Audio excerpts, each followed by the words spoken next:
is up, fellow benchwarmers? Welcome to another weekly episode of Fantasy Benchwarmers. And of course, I'm your co-host, JJT or Jeremy Tan. Kasama pa rin natin Kumish. Hello. Good evening sa inyo lahat. It's the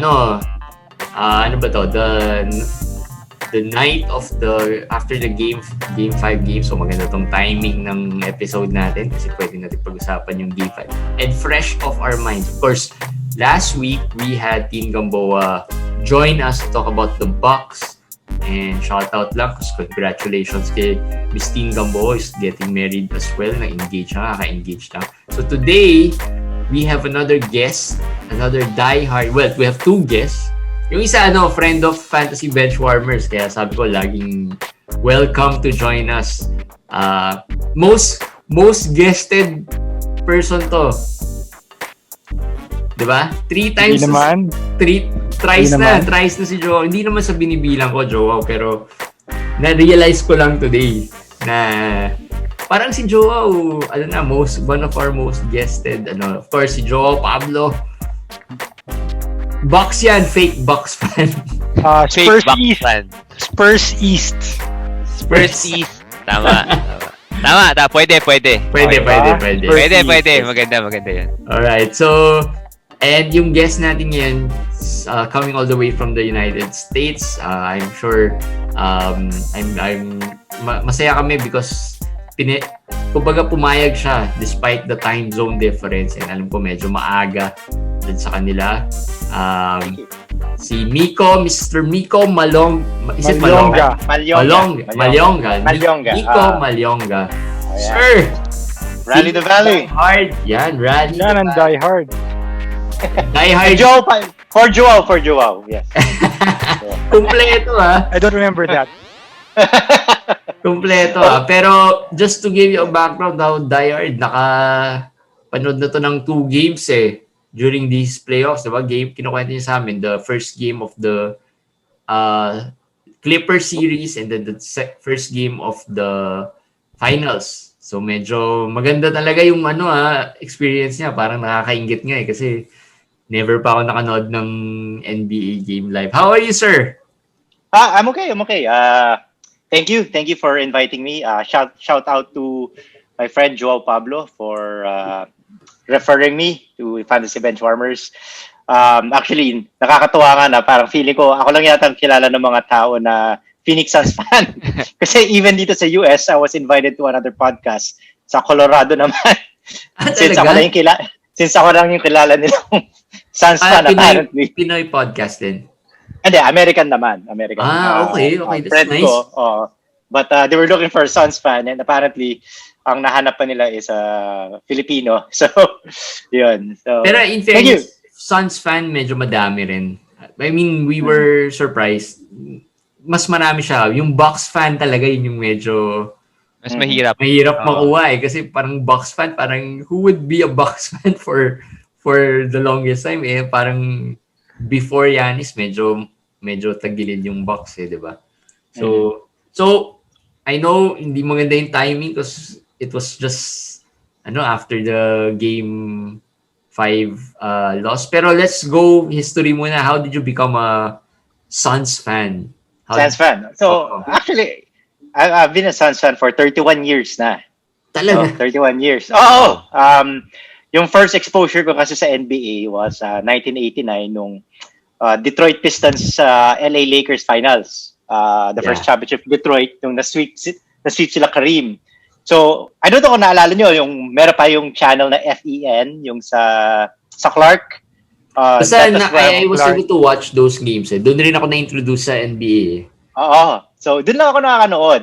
And then all I knew was Magic Johnson, Larry Bird, ganyan. So, I would follow the standings sa Manila Bulletin. Di ba, sa Manila Bulletin, if I remember, merong mahabang standing doon ng NBA. Tapos may mga teams. And I would relate this to the PBA. Nung time na yun, I was a Presto ice cream fan. Fan ako ni Alan Kaidik. Parehas tayo. So, yun. Oo, fan ako ni Alan Kaidik. Tanda mo na pala. Parehas tayo. 17 3-pointers. So, for some reason, bata ako noon, 8 years old, I was looking for, tinitira ang pangalan ng mga teams. parang I saw the word Phoenix. Tapos parang na-intrigue ako. Sabi ko, okay tong team na to I saw them. They were number 3 in the Pacific Division. Number 1, LA. Number 2, Portland. Tapos, I started to follow them nung 1990 playoffs. Tapos na-upset nila yung number 1 Lakers. And then, Sino players ng Suns nun? Tom Chambers, mga ganyan? Idol ko nung time na yun was si Tom Chambers, center, Mark West, Jeff Hornacek, Kevin Johnson, pati Dan Marley. So, Sina Kevin Johnson was there na during that time? Kevin Johnson was there. He was drafted by Cleveland, then traded to Phoenix. So, yun, they made it all the way to the Western Conference Finals. Actually, wala pang Barkley neto, diba? Wala pa. Okay. And I actually thought their name was the Phoenix Sonics. Initially, I was just corrected by my dad who told me na Phoenix Suns yung chini-cheer mo. So sabi ko, okay. So and memorabilia, syempre, growing up in the Philippines, there was no memorabilia for the Philippines in 1990 at all. Wala pa. So puro Lakers lang. So yeah, so that's how I got. Even hard to get, even the Lakers siguro I would assume medyo hindi siya ganun kabilis makuha. Right. Pero ano yun, nag-conference finals sila nun? Yeah, 1990. Talaga? Finals. Okay. Nakachamba. Lost 6 games. Number 5 seed beat Utah in 5 games in the first round. Tapos second round, we were against the number 1 team in the NBA with regular season MVP Magic Johnson. So 63 win Lakers. So nakalusot 4-1. We beat them game 5 at the Forum. So we were riding on a high momentum. But we ran into Clyde Drexler's Blazers. Portland. And games were close. Pero yeah, we lost in 6. Okay. So tagal na rin I mean, you were a Suns fan na ever since. In a time na everyone was rooting for Jordan. Pero nung time na yun, they were good I mean, they were a playoff team. Right. Siguro the Barkley move lang elevated them to the finals as a finals contender nung 93, right? Right. Pero after that, fan ka pa rin ng Suns. Ano bang after ng Barkley? After Barkley was traded in 96, puro first round exits yan. Yan yung Jason Kidd, Kevin Johnson, Rex Chapman eras. Tama. Barkley left 96, went to Houston, tapos Phoenix. We were still making the playoffs from 96 to 99, pero puro first round exits. Naglaro pa dyan si Antonio McDyess noong 1998. Yan, pero McDyess. we ran into a rookie named Tim Duncan. Ayan na. Wow. The first round of the playoffs. So 3-1 ba yun? 3-1? 3-1. 3-1 Yes, sir. yun. 3-1. Talo kami 3-1. So, ayun. That's the lockout year, di ba? Was that the lockout year? 99 was the lockout year yun, di ba? Oo, 99, lockout year, 99. yes. Yun yung asterisk, title, ng Spurs. Nag-champion Spurs. Asterisk title ba yun ng Spurs? Well, same as last year, I guess. Asterisk. Dami na asterisk Every year na lang, may asterisk So, who's your favorite Suns player of all time siguro? Of all time talaga si Steve Nash. That's why sayang talaga during the Nash years. We kept running into Joao Spurs. Couldn't get past it. Tapos then finally got past them. Couldn't get past Kobe's Lakers. So, sayang, I mean, as much as I am a Nash fan, diba, I have to admit, CP3 brought them over the hump. Diba? Yeah. They eventually made it to the finals. Pero I really love what Nash brought to the Suns. Yung 7 seconds or less offense. Mm-hmm. We were playing at a high level, up-tempo pace of basketball. So, sobrang nagustuhan ko yun. Pero si Steve, diba, was picked by the Suns also. Phoenix. Yes. So, ano ba yun? Yung first, kailan ba siya na-trade? Like 2 years or 3 years lang? I think so. He was drafted 96, yung loaded draft, diba? 96. Tapos, I think, kasi alam ko 97 playoffs, kalaban nila Seattle first round, nandun pa siya eh. So Okay. I think baka 98, 97, 98, nakasama niya si Dirk in Dallas. Yes. Before, ano So- ba yun? Before siya na-trade back to the Suns. Paano siya bumalik sa Suns? Oo nga, hindi ko na maalala. Oh, Free actually, agency ba yun? nagkaroon pa ng Stephon Marbury years yan eh. Oo, yun. Saka Penny, di ba? Penny Hardaway. Yes, good that you mentioned it. Para ma-mention ko ulit yung Spurs since we have our good friend Joao. Noong 2000 finally, naka-second round na ulit kami.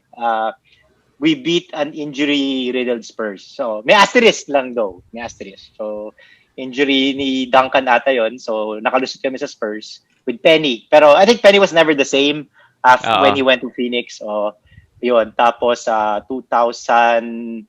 But Jason Kidd, nung 2001 kasi, had worn out his welcome in Phoenix kasi meron siyang parang, I think, something like domestic violence issues, ganyan. So he was traded to New Jersey. We all know what happened there. And then Stephon Marbury came to Phoenix. Yun. So, nagkaroon pa ako ng Marbury na sapatos ng N1. Naalala ko eh. Bagong labas lang yung N1 nun eh. Yes. So, Nash is your all-time favorite Suns player. Medyo surprising yun kasi parang inisip ko baka mga Barkley since he got you to the finals or the closest siguro to winning it or yung mga talagang lifer na Suns. Marley. O Marley. Speaking of Marley, nakapunta ako sa I've eaten at this restaurant twice. Masarap ang chicken wings nila. I recommend it. Kung pumunta kayo Is it the same chicken wings as Lou Williams chicken wings? Ibang restaurant yun. Ay, baka ganun yung chicken wings na ino-offer din doon eh. Lou Williams chicken wings eh. So Nash era. Yung Barkley era you were following. Wala ka pa sa US no? Wala pa. The Barkley era, I think, cemented me as being a fan. Pero ang dami ring painful years ng Barkley era. Kasi I mean, after making it to the NBA Finals, nung 94 and 95, we had meron kami dalawang series against the Rockets eh. Yeah. Ito yung lumamang sila 3-1, di ba? Ito yung one nung of those 95. year. Nung 94 actually, lumamang ang Suns 2-0, winning both games in Houston. Tapos Houston was dubbed as Choke City. And then games 3 and 4, biglang nabuhayan yung Houston, tied the series, went on to win game 5, and eventually went on to win the series. So medyo masakit yun kasi after thinking, kasi we were like thinking sweep eh, kasi going back to Phoenix up 2-0, 3 and 4 in Phoenix, pero natalo pareho. And in 95 was of course the kiss of death, yung kay Mario Eli. Yung natalo tayo game 7 after leading 3-1, yun, lost game 7 at home. So, those were painful years ni Barkley. Tapos noong 96, wala na eh. Parang medyo... Tanda na si Barkley nun. Oo, parang special mention to the Spurs. We lost to the Spurs first round. Madami palang memories with the Spurs. Kaya talaga dapat dito si Joe. Maraming painful memories involved sa Spurs niya. Maraming memories. What's your fondest, most memorable Suns moment for you? Most memorable Suns moment. Well, if I think of it now, I think as of recent memory, making it back to the finals. Yung itong recently lang. Yes. Kasi parang after that 90, I was like 12 years old lang tayo nung 93, no? You realize how hard it is to get back to the finals. And I was a long-suffering fan, pare, from especially Eric Bledsoe. Yung mga low years siguro ng years ng Phoenix. The Morris twins, etc. You realize how difficult it is. Eh. So mas na-appreciate. I mean, I became a casual fan from 2011 to 2020. You know, I mean, I still enjoy basketball. I watch it. I mean, I enjoyed watching Golden State. I mean, fluid offense, kakaiba. Pero that moment, I became emotional nung when we won that game 6 in the Clippers series. Kasi parang, okay, we're back. And medyo nawala yung mga pain nung never kasi yung Nash era, it was so special to me kasi we made it to the conference finals 3 times. Never got over the hump. And of course, the infamous 07 Big Bob hip check na na-suspend si Amar. Amar and Diao could have gone. I mean, I felt could have gone either way, but for me, it just exercised a lot of yung mga pain in the past. Not so melodramatic, pero as a diehard fan, syempre, nawala yun. But before that, siguro was the 93 finals. Yung triple overtime victory over Chicago. Kasi medyo historic yun. Yeah. Yung finals game. Game 5 ata. Tama. Game 3. Game 3. Game 3 ba? Okay. Kasi delikado tayo nun, boss. 2-0. Kung matalo, 3-0 na eh. Yeah. Pero as you said, ito yung one of the most memorable. When you got into the playoffs this season, marami, wrote off the Suns eh. As in, if I look kasi may mga playoff brackets akong sinasalihan, and then we have sa Fantasy Benchwarmers, meron kaming ginawang playoff bracket. Siguro mga 80% doon or 70% either the Lakers or the Nets. As in, so isipin mo pala, so halos 80% ng mga tao, they felt like fluke number 2 seed ang Suns. What did you feel about that? Parang walang gusto maniwala eh. To be honest, you're right. A lot of people said that we were the underdogs against the Lakers, diba? First of all, it's quite a relief. Now we made the playoffs after 11 years. So, yun muna, masaya na ako doon. Against the Lakers, I divorced all expectations. No, sabi ko, sige, I'll embrace whatever comes. No, so nakaswerte, made it to the second round against Denver. So honestly, you were not as confident rin with the first round. As a Suns yes, fan. I have to be honest. I have to be honest. Miko, may question ako. Yes. Na bad trip ka ba or na bad trip ba yung mga Suns fans nung nangyayari yung at the end of the regular season, di ba, nagpapatalo si Clippers. Hindi mo alam ano mangyayari. So, parang nagpipilitan sila. Ayoko Lakers makalaban. Yung Suns naipit sa gitna, di ba? No choice. Locked at second seed. Number 2. Parang nainis ka ba nun? Like, ba yan? Iiwasan nyo, bibigay nyo sa amin yung Lakers? Ganun ba yung nangyari sa mga Suns fans? Well, to be honest, I was hoping sana Portland, ma-match up tayo sa Portland nung time na yun.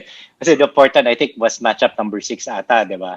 So, I was really hoping for Portland, to be honest. Pero nung nakita ko ng Lakers. And we do have, we do have a lot of Laker friends, di ba? So, and I never heard the end of it. When they were texting me, Lakers in 4 na to.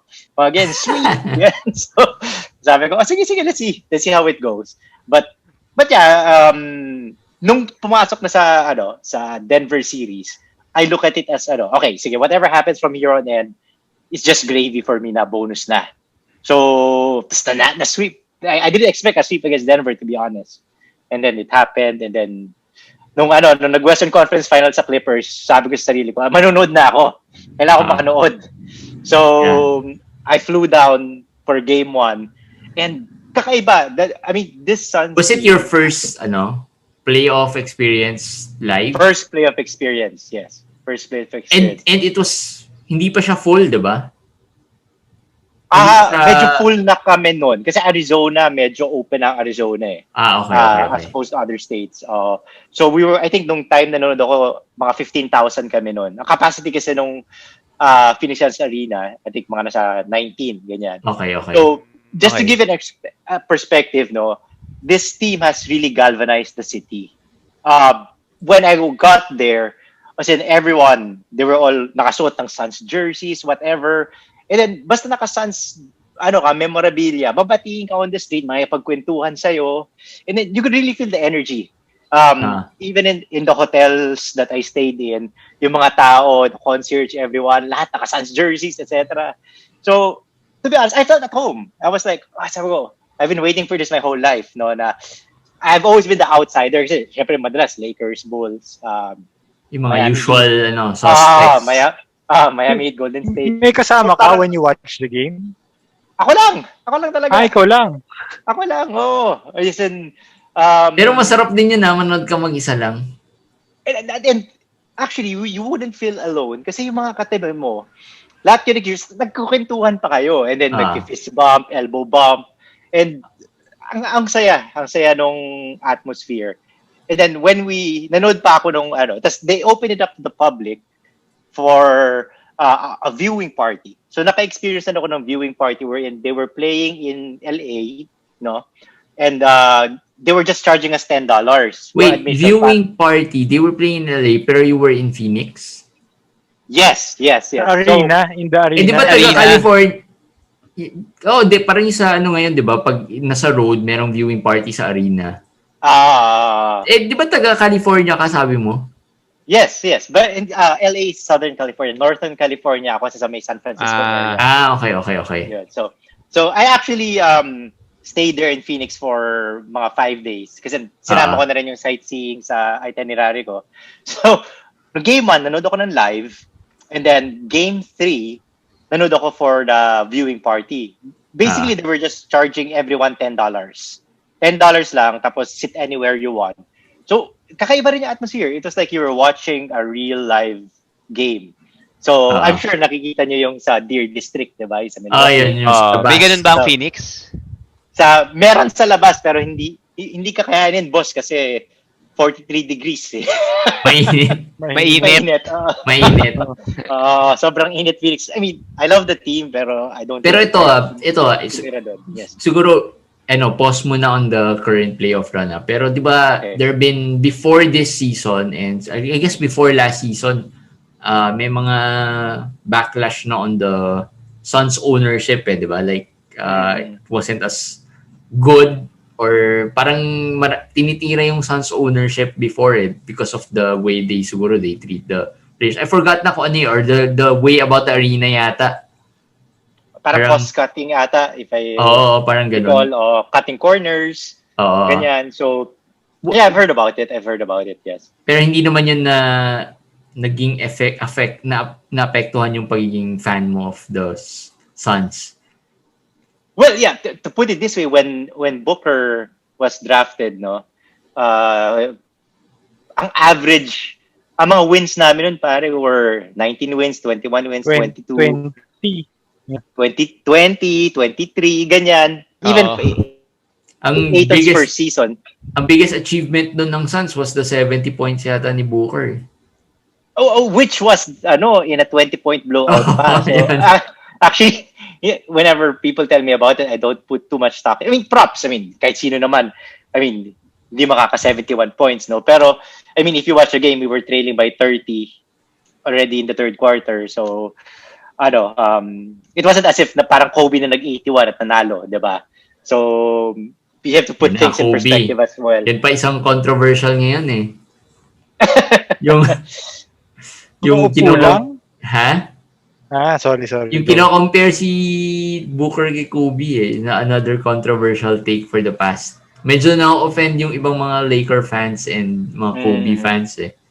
Kasi feeling nila he shouldn't be compared.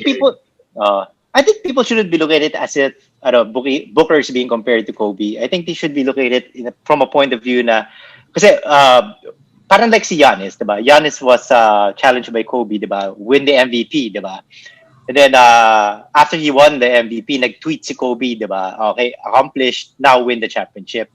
So I'm looking at it from the point of view na, okay, Booker was inspired by Kobe during their conversations. Kaya nga, diba, sa sneakers niya, meron siyang sinusulat na Be Legendary. Pinatatong pa na, diba? Sa arm.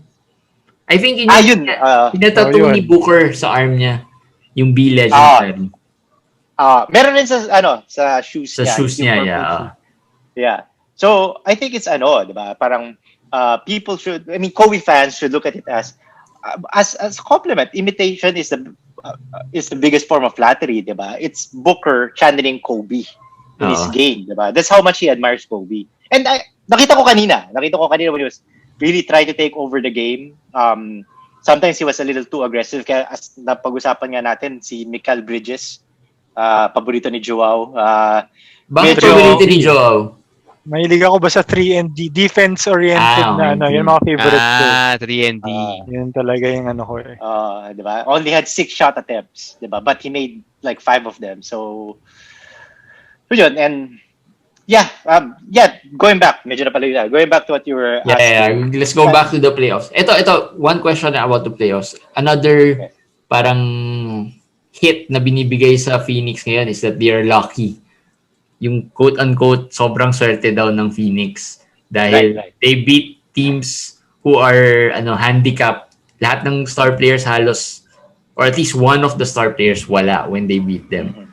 Ang daming years nilang malas. Pwede na siguro yung lucky na Parang sabi ko, kulang pa yung bawi eh. Part of the game is injuries talaga. And it has happened to Chris Paul for ilang years, di ba? Yeah, against Golden State. Diba? He couldn't play the last 2 games. Yeah, pero have you heard? Yeah, I've heard it. I follow kasi First Take and the Jump. So, I remember, I think it was Kendrick Perkins, no? Hindi ako sure was si Kendrick Perkins, pero one of them said na the best ability is availability. Yeah. Right? I mean, it's a long season. So, it's a lot of things come into play, diba? Conditioning, rest, etc. So, pantay-pantay yan eh. So, when you come down to the postseason, diba? Everyone has their breaks, diba? Like, I mean, parang Brooklyn. I've heard this all the time. A lot of people have been saying that if Kevin Durant's foot was an inch bigger than it was, Milwaukee wouldn't even be here. So, breaks talaga yan eh. Yeah. And at the end of the day... I mean, yung Kyrie injury was a big deal rin for... Exactly. The Bucks, and so, I mean, it's part of the game. And I believe that tama yung sinabi niya na the best ability is availability. It's how you keep your players conditioned, diba? From injury, diba? Yeah. So when you got into conference finals, medyo may confidence na doon that ito mukhang this is... Pero medyo kinabahan ako dun sa Clippers, They played us tight. First 2 games. Actually, game 2, yung the Valley Oop, diba? Yung kay Ayton. So I was watching it sa hotel, viewing party naman sa hotel. So diba, we were like 0.9 to go. I was actually transfixed in time nung nangyari yun. Hindi ko na, it happened so fast na yung mga tao sa paligid ko nagtatalunan na lang, nagse-celebrate. I was like, stand ako, hindi ko alam ano nangyari. I was like, tinanong ko sa katabi ko, man, what happened? Sabi niya, he dunked it. Sabi ko, really? This parang na-delay yung celebration ko when I was watching it. But that Clippers series, diba? I mean, there were a lot of close ones. I mean, Game 4 was... halos lahat. Game 4 was close. Almost all the games were really close eh. Except for that yung last na, di ba? Yung closing game. Right, yes. And rin kasi it was laging they were praising Ty Lue for being the adjustments, making the adjustments, and then they were parang sobrang high on the coaching that was done by Ty Lue at that series, di ba? Right, yes. So kaya medyo naging close, naging big deal rin for parang as a Suns fan, baka nga yun kinakabahan din yung mga Suns fan. Kasi games 1 and 2 could have gone either way. I mean, I was there nung game 1. I think nung last 20 seconds of the game, they cut it down to 2 points. And there was really this hush. Sobrang hush. I mean, sobrang ingay ng Suns Arena ngayon. I mean, I'm happy for the City of Phoenix. I think it's been a long time coming. Pero dun ko lang sobrang ingay to sobrang hush when the Clippers came within 2 nung game 1. So, could have gone either way, that series as well. Yeah. And now here in the finals, okay, so the Suns won 2 games. Roller coaster, I'm sure, of emotions din yan kasi after winning 2 games, Bucks fans siguro felt na parang wala na to, malabo na, mahirap. And Suns fan, malamang as Suns fan, parang sobrang taas na ng confidence ng Suns fans. Up 2-0 and mukhang ito na, this is it. Mm-hmm. And ngayon, how are you feeling about the Suns right now? Tama yung sinabi mo, no? Right now kasi in Phoenix, there's this universal greeting pag nagkita kayo. You'll just do this because of the Suns. I'm sure you've heard of Suns in the Suns 4. in 4 guy. Yeah, Level right. 4. So, naging parang local celebrity na siya sa Phoenix ngayon. So, after the win in game 1, sobrang nag-chant. People were saying Suns in 4, Suns in 4, Suns in 4. But right now, the mood is, because I've also been following yung local news, no? You can see that the spirits are still up, no? Suns in 7. Pero ako, to be honest, no? That was a frustrating game, yung last 2 games. I felt game 5, we let it slip away. Diba? Lamang tayo ng 9 nung 4th. And then, we had those turnovers. The Chris Paul turnover was big. Tapos ito sa game naman na to, we were up 16. And then all of a sudden, we let Milwaukee score 43 points in the second quarter. Yeah. And then, the Booker play, I felt nung time na yun talaga, he was gonna take the shot. Parang I think he was thinking to himself, oh, this is that time the NBA Finals for it. Was Be it the legendary. steal? You were talking about the steal. The last play when we were down by 1 point, yung steal ni Holiday kay Booker, diba? So, hindi nag-timeout diba? Hindi nag-timeout. Hindi nag-timeout, yeah. The ball was live, so Monty wanted us to play it out, diba? Tapos, nakita ko si Booker, parang he was really intent on, my heart really sank nung naagaw ni Holiday, tapos na-alley-oop kay Giannis, tapos na-foul pa. Diba? And, masakit pa doon nung na-miss yung free throw, but Hindi pa naka-rebound. Natapik pa, hindi pa na-rebound. Natapik pa, kaya nga, just like what I told you, after the game, nag-nap muna ako para mag-cool down. Para ma-relax. Baka tinawagan ka ni Joao agad. Hindi. Yeah. No comment. Hindi, pero ito question ko comparisons, first comparison. Ganito ba din ba yung feeling mo? 2013 NBA Finals. Ray Allen, Ayun. 3-point shot. Panalo na yung Spurs. Feel ko na, champion na. Tapos, talo sila. Then it goes to Game 7, di ba? Pero before Game 7, I know, kunyari, Spurs fan ka, syempre, you think, kaya pa to. Pero as a basketball fan, alam mo, malabo na to. Game 7 on the road. Panalo na, natalo pa. Syempre, hindi mo isipin yun kasi hardcore fan ka. Pero, as a basketball fan, do you feel parang, medyo malabo na to? To be honest, ano mo doon? To be honest, I only found out today, nung I was watching NBA TV.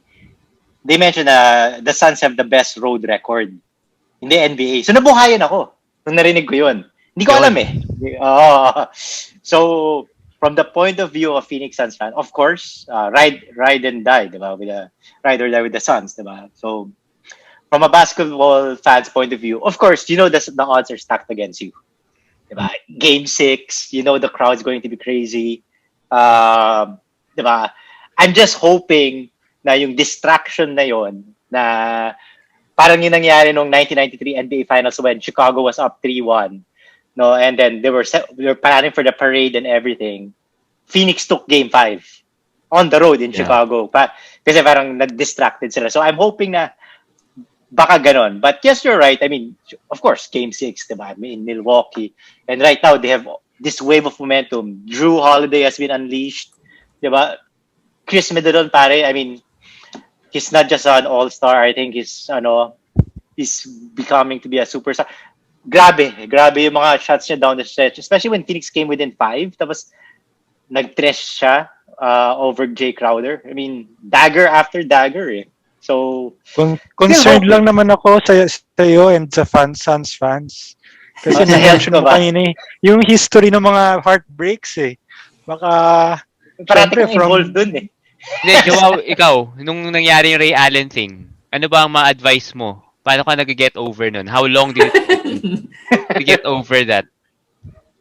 Wala malaking bagay nanalo the next year Kasi di ba sabi... So gaano katagal nga bago parang okay ka na ulit? Like, 1 weeks ka hindi nakatrabaho. Alam mo na nangyari yun? So I think, pinagawa pa ako niya. Sobrang naalala ko pa when that happened. Kung nasaan ako, anong feeling. I mean, I wasn't a Miami fan, pero nung nangyari talaga yun, hindi ko Ako naalala ko rin, makakalimutan no? eh. So, Naalala ko pa kung ano yung pinost ni Joao nung nangyari yun sa Oh, Facebook. ano pinost ni Ano, Joao? ano, Ano pinost ni ano? Joao? Sabi ni Joao, sabihin ko ba Joao? Sige, Oh, sige. If I remember correctly, paraphrase ko lang, parang sabi niya, we all saw the rope. We all saw the rope. Parang ganon. Something like that, di ba, Joao? Parang lumabas na Rope, yung ano. yung rope na inaano. Oo. Yun. Anong rope? Parang ganon yung sinabi niya. Yung ano kasi pag champion. na, Pwede na i-cordon yung yung ano. kinordon na yung ano, yung Oo. tabi. So, Kasi Spurs sila ako kampi nun eh.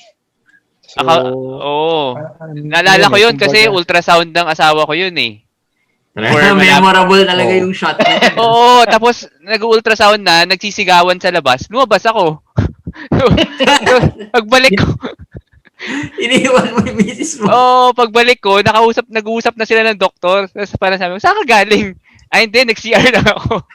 Pero nanood na ako nung game. Kaya memorable din sa akin yun eh. wala, naka-stare lang ako nun sa computer ko sa office. Parang, I think Thursday night yung game or Thursday morning or Friday morning pala. Friday night sa atin. Well, Friday afternoon sa office. Wala, nakabuong hapon. Nakaganon lang ako sa laptop ko. Parang, wala eh.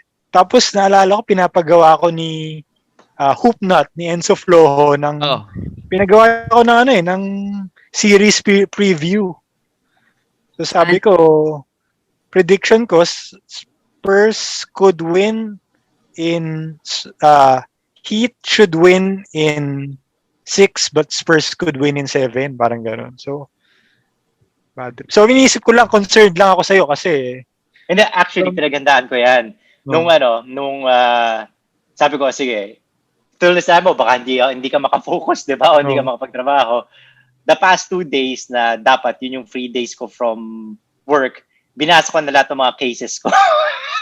In-anticipate ko na eh. Kasi inisip ko, pag natalo sa Sabado, sira yung araw ko. So, hindi ako makaka-focus. Yung workload ko magpapile up. Kasi ang effect niyan, ito share ko sa'yo, Miko, ang effect niyan, pag kunyari, yung team mo natalo ng sobrang heartbreak, ayaw mo nang tumingin ng highlights. Ayaw mo nang magbasa ng articles. Ayaw mo nang manood ng anything NBA. Ganun yung feeling. Ano ka, cold turkey ka on Wala, NBA. out, ganun yung ano eh. So parang, hindi ko naman sinasabi na matatalo. But you know, kaya ako tinanong sa'yo, like, actually, ano mo kasi kanina, ang daming heartbreaks eh. Parang, well, marami na ako ninatanggap na text kanina. No? But actually, after I woke up from my nap, no, pinanood ko yung highlights. Kasi syempre, kami sa mo, after the game, I was frustrated and everything. Tapos ako, sige, tulog muna ako.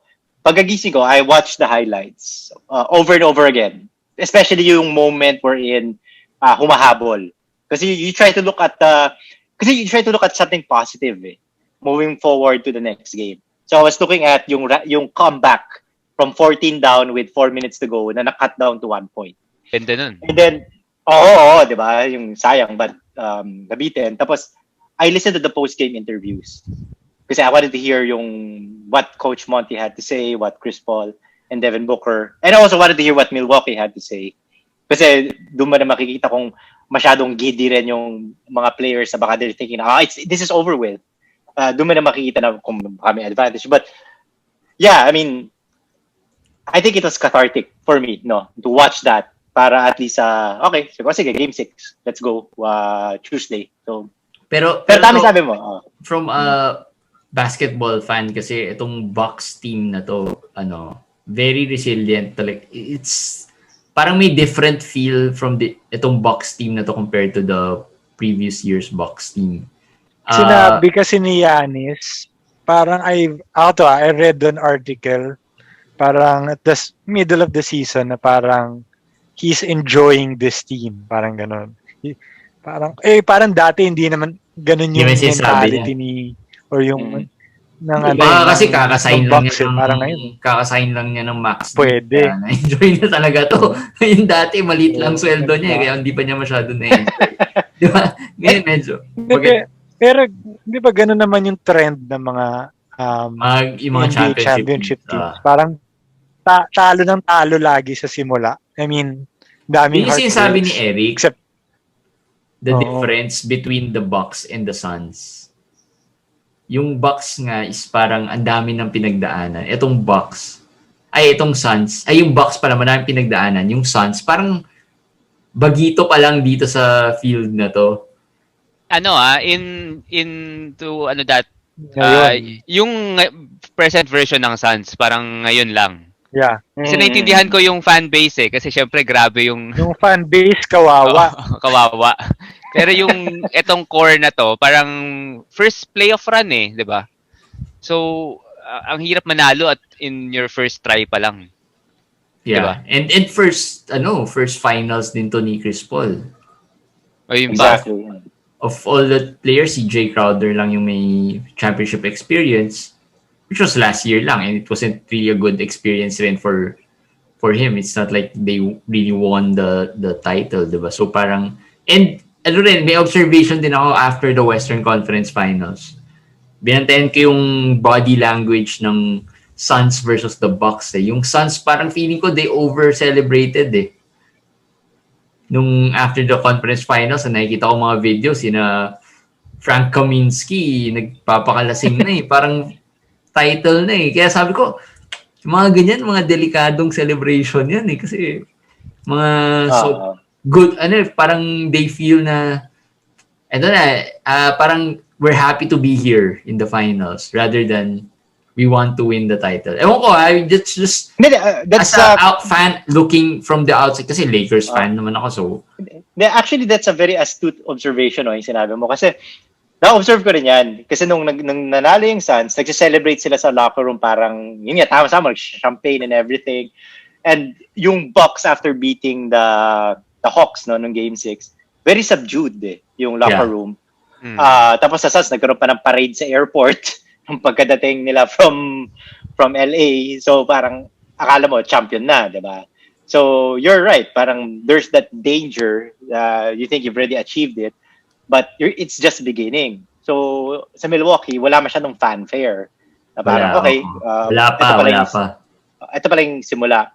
But I don't know, to be honest, I mean, if I would lose to any team in the NBA finals, I mean, I would gladly lose to Milwaukee. I mean, I just saw yung MVP speech ni Giannis 2 days ago. Sinearch ko sa YouTube and it's quite emotional, yung 2019 acceptance speech niya. And, I mean, from where he came from and tama kasabi niyo yung difficulties and adversities that he went through.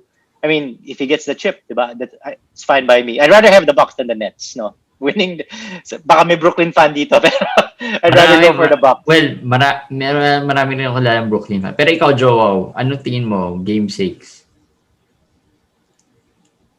Nafe-feel mo ba? I mean,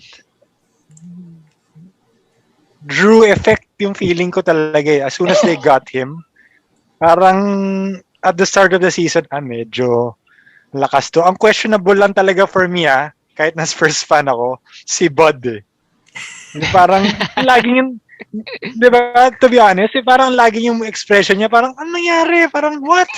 Ganun, parang hindi ka believe sa kanya Parang, I mean, yun yung general consensus, but syempre, if manalo siya, magbabago yun. Pero I think, mas complete ang Bucks. I think, masyado mahirap pigilin si Giannis. Yun yung nakikita ko. And then, with the support na meron niya, medyo kumpleto yung support niya. Although, syempre, I think, si Chris Paul kasi talaga yung, kumbaga, I think, pang over the hump in the West si Chris Paul, pero iba yung kalaban nila sa finals. So, I think they still have a chance, pero tingin ko, time na nung Bucks this year. Pero yung yung Bud, okay, yung kawawang-kawawa nga si Bud sa amin ni Jeremy if mga listeners namin, alam na alam nila yan. Pero we have to say na medyo last few games na outcoach niya si Monty. I think.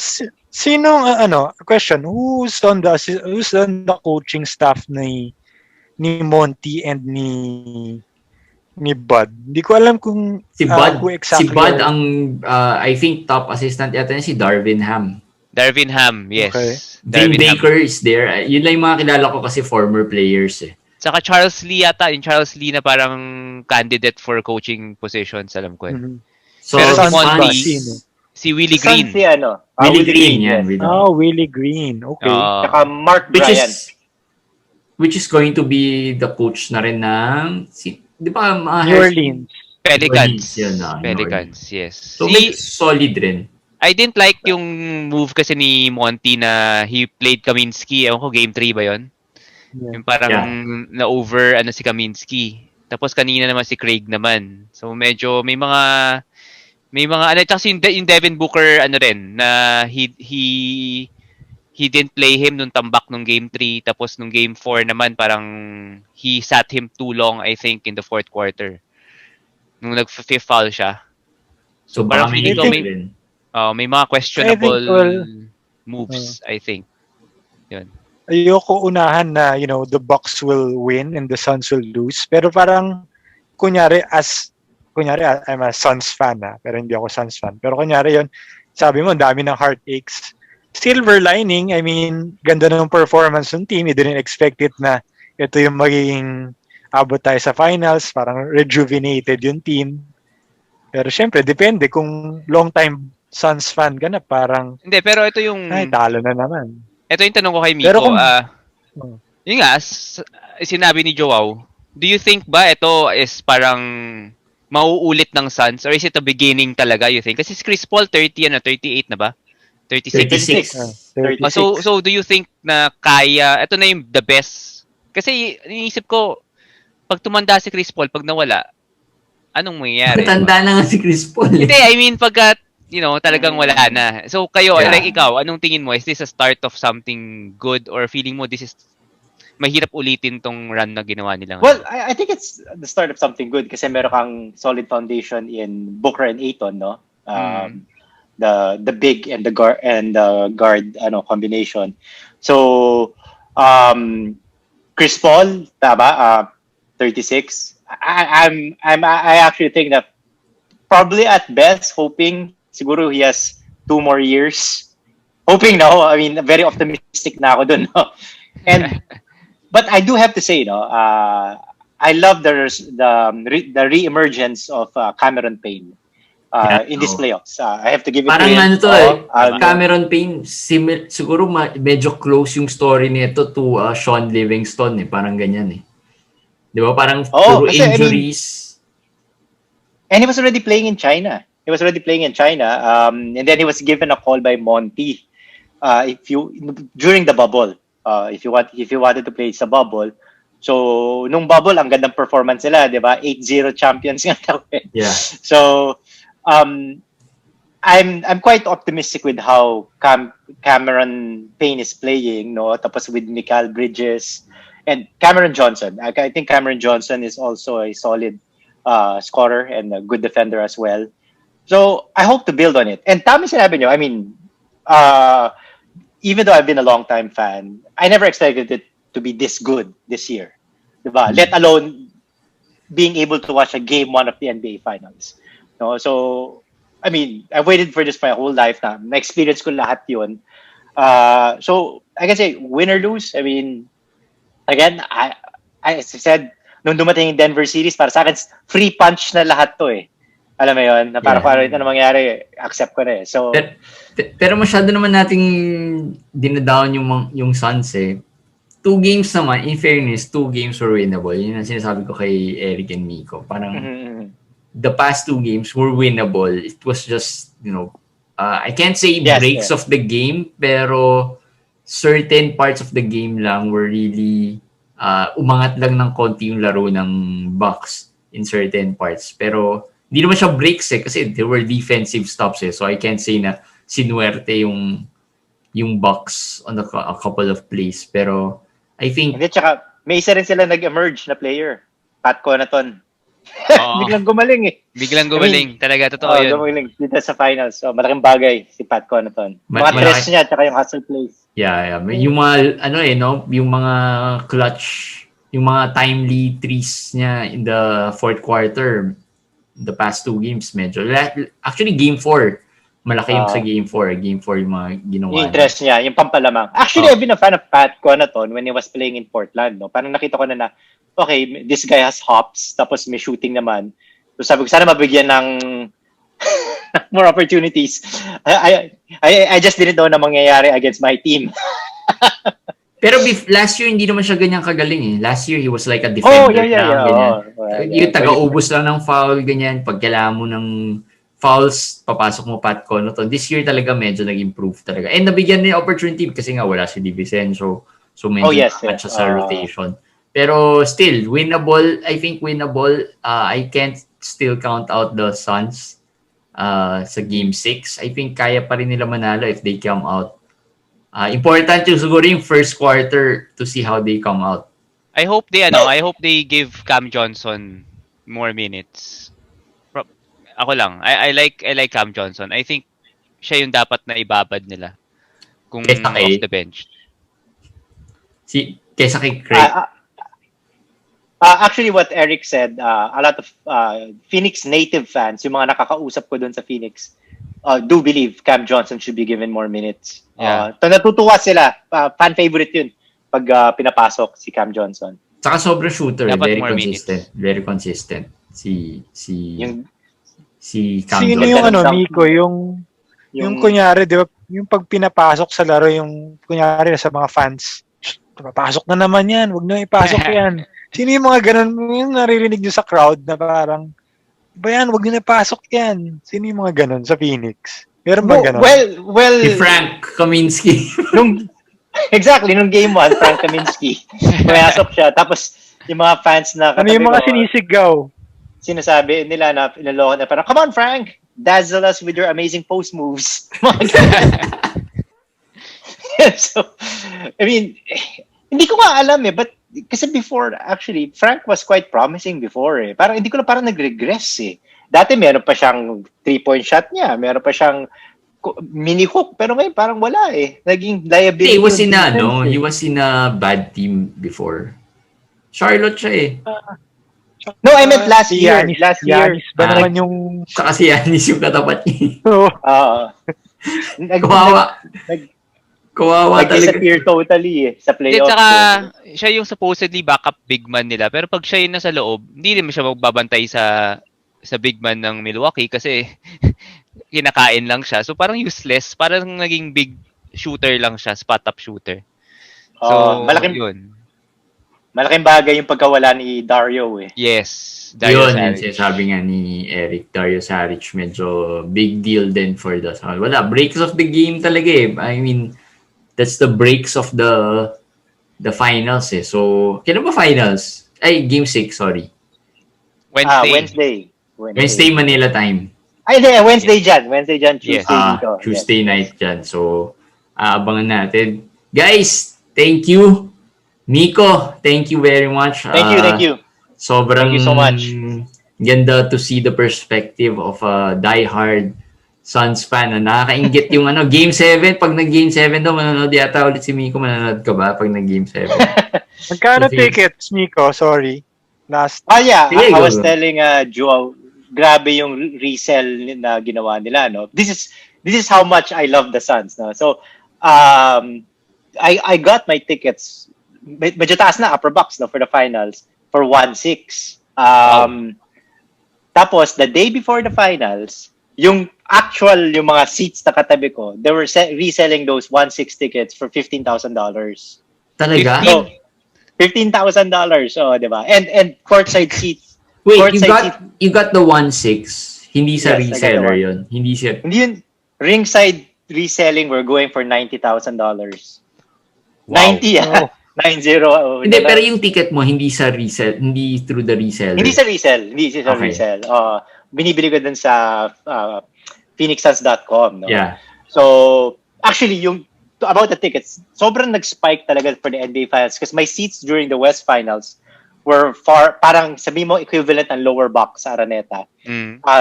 Nakuha ko lang mga 1-2. Yung West Finals ticket ko, equivalent na parang upper box na, 1.6 ko siya nakuha.